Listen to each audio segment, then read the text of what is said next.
Brush up on your grammar, it will make everything so much easier. 大家好大家好 My name is Marcus and welcome to PoloNotes. So in this video, I'm going to be talking about the 10 things I wish I knew before studying Chinese, because I know there's a lot of people that want to start learning Chinese and have no knowledge of where to begin, and I was exactly like that. And I remembered going through a really frustrating and procrastinative phase trying to figure out which steps I should take. So I'm hoping by the end of this video, this will help you soothe some of that pain, hopefully, and be able to approach the language with more confidence. So all right, there's 10 points, so let's get through them. All right, the first thing I would do is buy a beginner's exercise book. It's really important that you get this done first. Even though you've not decided whether you want to go to class or you want to do one-to-one or even self-learning, by getting an exercise book, it gives you one structure, a start and end point. It also introduces you to the language. You don't want to go into a class and be like, what is everyone talking about? Houston, we have a problem. It helps if you've got a little bit of understanding before you go into there. Also, when you're first starting out, you're not even sure how you want to approach the language. By having this book and going from start to finish, it just gives you a solid structure, a solid way of learning, which you can gauge whether works or doesn't work for you. Also, when you go into class or work with a tutor, they're going to be using this same kind of book system and of how to teach you. So if you've already done it, you'll have more familiarity to it, means you'll be able to catch on to things quicker and resulting learn quicker. And it helps to feel more comfortable if you've kind of got a bit of notches in your mind and a foundation before you do the class. Number 2, brush up on your grammar. Yes, because when you're in class, any class, whether that be online or in a classroom, the tutor is going to use your mother tongue grammar to help explain the Chinese grammar. For example, my English grammar was terrible when I first started Chinese grammar, and I got the shock of my life when my tutor said, Marcus, this is a preposition in English. Well, yeah, so you can guess it was like learning 2 languages at once. So I would advise brushing up on your grammar. There's so many YouTube clips you can use to do that, just like I did. I'll link one below. So yeah, brush up on your grammar, it will make everything so much easier. Number 3, now you may have decided to take a class, which is great, that's good news, but just don't expect to learn everything in the classroom. Classes are for more introduction, guidance, and feedback. And what I mean by that is I'm going to introduce you to some vocabulary and grammar, I'm going to give you guidance through it and give you feedback on how they think you're doing. But your learning really happens outside the classroom. You've got to use it when you leave the class. You've got to watch the TV shows, you've got to try and interact with people or do your drills or apply it to your everyday life. That's where the learning happens. Actually, I did a video last week on this same subject in much more detail, which I'll link above and below, so you guys can check that out. Number 4, listen and listen some more. Focus on your listening. You can practice your speaking, your drills, all of that, but listening to Chinese is so important. Listen to TV shows, listen to movies, listen to music. You want to start to hear the words. When you're listening at the beginning, it's not about trying to understand it. That's the mistake I made. I was trying to understand what was being said, when really I should have just been trying to differentiate the words. So if I say 我叫康乐, I should have been focusing on the 我叫康乐 as opposed to what does that mean? I don't need to comprehend it at the beginning. You don't need to comprehend it at the beginning. It's all about being able to hear the words individually. And again, I've done a video on this already as well. Yeah, I've got listening techniques on another video. I'll link it down below. But yeah, focus on your listening. Listen as much as possible. When you're watching TV shows, you'll probably have the subtitles on. Yeah, that makes sense. You'll have the subtitles on. But think about it. If you've got subtitles on while you're listening, then you're only giving 50% to one or the other. So I would say listen for half of it and have the subtitles on for half of it as well. But really get that listening training in. I've got quite a few listening methods that I'll link below. But yes, listening, super important. I wish I would have prioritized it at the beginning. So yeah. Number 5, okay, YouTube is your best friend. YouTube is now your best friends. Your brother, your sister, your wife, your husband. YouTube is your best friend. Basically, you can find almost everything you need on YouTube. You may have found me on YouTube.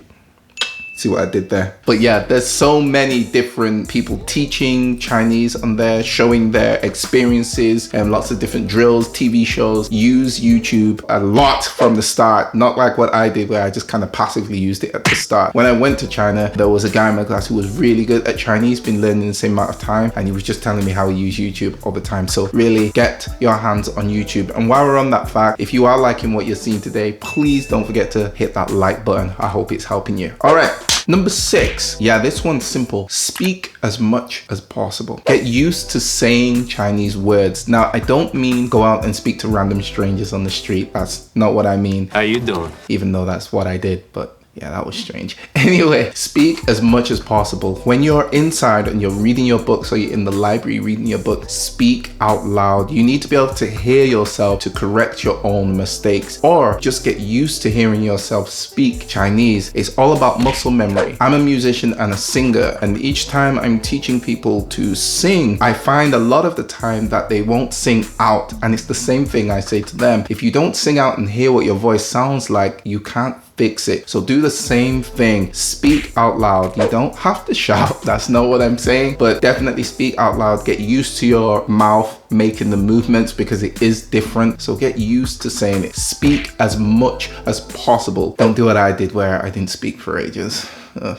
Number 7, which is kind of connected to number 6, find a language partner sooner rather than later. I didn't do this at the start because I was quite introverted. I was worried about what to talk about, what we would even do. I wouldn't be able to understand him or her, so I kind of stayed away from it, which I regret. I wholly and solely regret. So the reason why you should find a language partner, it's not about being able to understand what they say. A language partner is exactly that. It's a partnership. When you start with your language partner, you can discuss how you want to practice with them. I've done a video on this already and I'll link it below so you can see exactly how I do it and the steps to finding a language partner. But back to my point, basically, if you just want your language partner to read a line and you copy them, then that's all you do. What they do with their time is what they do. So they may want to have a conversation in English or whatever language it is. Let them do them and you do you. Love that. You do you. We'll always love it.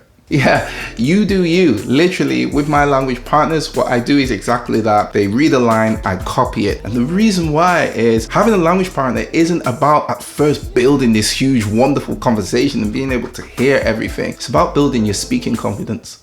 That's simply it. It's about being able to get to that level where you want to allow someone else to hear you speak because you know it's quite scary and you feel embarrassed. So by having this language partner and just starting small, read a line, read after a line, read a line, read after a line, this will build your confidence. So I would say find a language partner as soon as possible. And like I said, I've done videos about it because I know it can be tricky to find the right language partner. I'll link them below or in the video somewhere. So yeah, find a language partner sooner rather than later.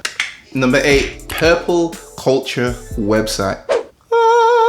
That's what they should call it. You should give it like that heaven music. Purple Culture website is by far the best website for helping all levels of Chinese learners. And I'm not sponsored by them at all. And I've only just recently found it over the past couple months. If I found this website at the time that you guys are probably starting to learn Chinese, man, this would have saved me so much time. It has everything you need on there, from pinyin generator, your classic Chinese to English, English to Chinese. It's also got an extension. I could go right the way through this app, but just like I said before, I've done a video review on it, which I'll link below. I'm linking every video I've done before so you guys can just go straight to it and skip things you don't want to see. So yeah, Purple Culture is an amazing website. It's essential for any resource. So if you are starting with Chinese, get it in your tab when you're reading your books, when you're trying to figure out what a word is. Purple Culture's actual website is great. Also, it's got resources for buying exercise books. So if you want to buy your exercise book, use Purple Culture. So yeah, that's the site I use and there's no promo. It's just that good. Number 9,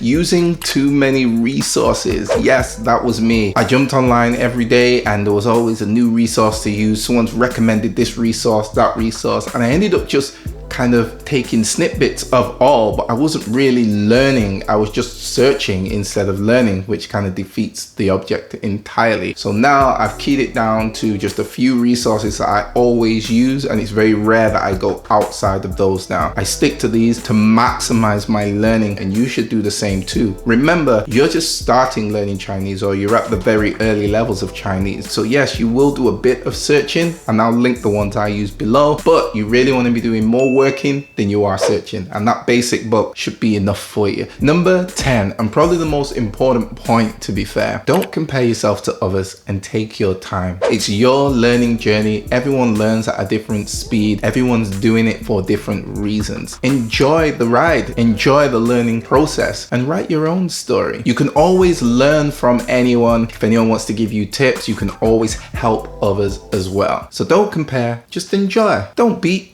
greet.